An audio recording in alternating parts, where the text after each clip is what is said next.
Herkese selam. YouTube kanalıma hoş geldiniz. Bugün sizlerle birlikte Selanik tatlısı hazırlıyoruz. Hem yapımı çok kolay hem de çok lezzetli bir tarif. Mutlaka kaydedin ve de deneyin. Denemeden önce ise tüm püf noktalarını kaçırmamak adına videoyu sonuna kadar izlemeyi ihmal etmeyiniz. Hemen işimize, şerbetimizi hazırlamakla başlayalım. Bunun için 200 mililitrelik su bardağı ile toplamda 2,5 su bardağı kadar toz şekeri uygun bir tencereye alarak üzerine yine aynı ölçü bardağı ile 2,5 su bardağı kadar su ilavesi yapıp ardından yüksek ateşte kaynamasını bekleyelim. Kaynamaya başladıktan sonra üzerine bir dilim limon veya 1 yemek kaşığı kadar taze sıkılmış limon suyu ilavesi yapıp şöyle bir karıştırdıktan sonra orta ateşte 7-8 dakika boyunca güzelce kaynatalım. Bir baklava şerbeti kadar ağdalı kıvamlı değil ama yine de güzel bir kıvamda şerbet olması lazım.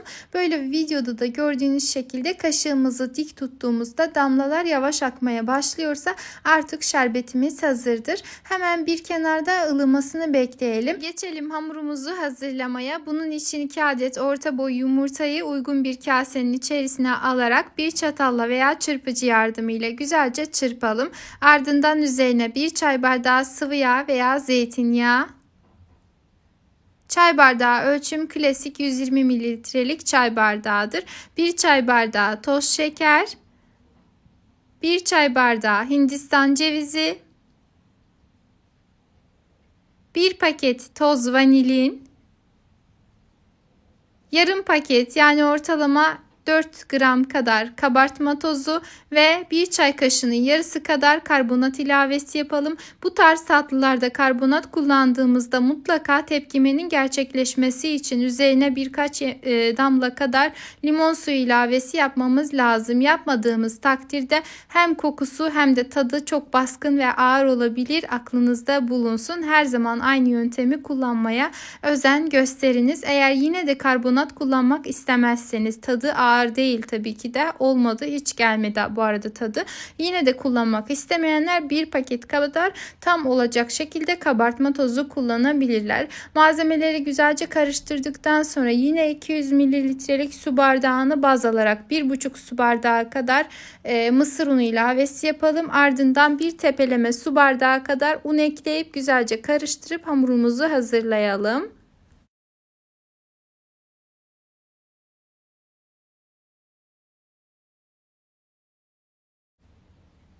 Hamur karıştırılmayacak kıvama geldiğinde çatalı çıkardım, elimle yoğurmaya devam ettim. Hamur elinize yapışıyor diye daha fazla un kesinlikle ilave etmeyiniz.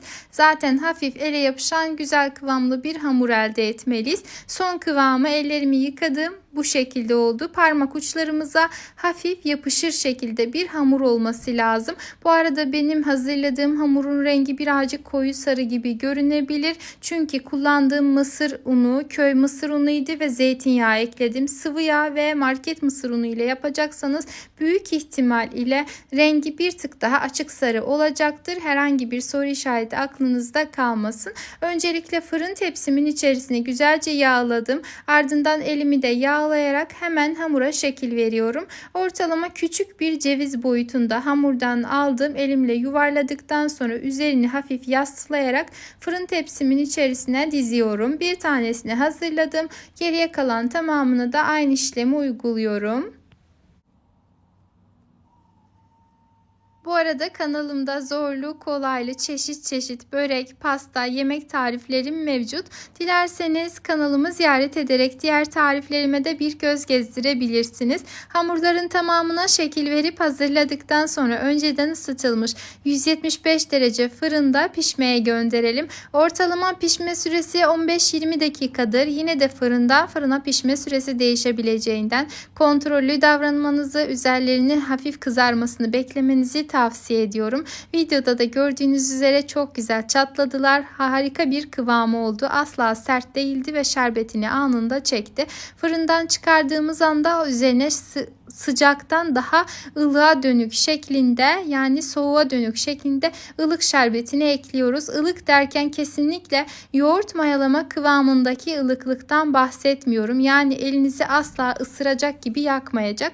Daha soğuğa dönük bir sıcaklık olması lazım. Şerbetini eklediğimiz anda gördüğünüz gibi hemen çekmeye başlıyor.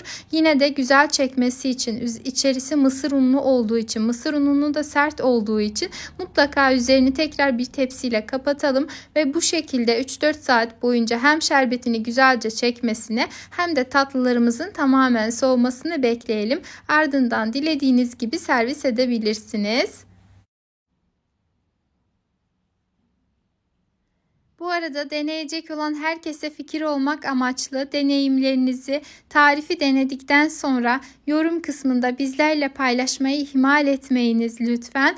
Ve de bir sonraki videolu tariflerimden haberdar olmak isterseniz kanalıma tamamen ücretsiz bir şekilde abone olarak bildirim zilini tüm olacak şekilde etkinleştirmeyi unutmayınız. Gerçekten kokusu, tadı, lezzeti müthiş güzel bir tarif. Özellikle Ramazan ayı için çok uygun. Mutlaka denemenizi tavsiye ediyorum. Bir sonraki videolu tariflerimde tekrardan sizlerle görüşmek ümidiyle. Sizleri tarifin sunumu ile, doku testiyle baş başa bırakıyor ve Allah'a emanet ediyorum. Kendinize çok iyi bakın.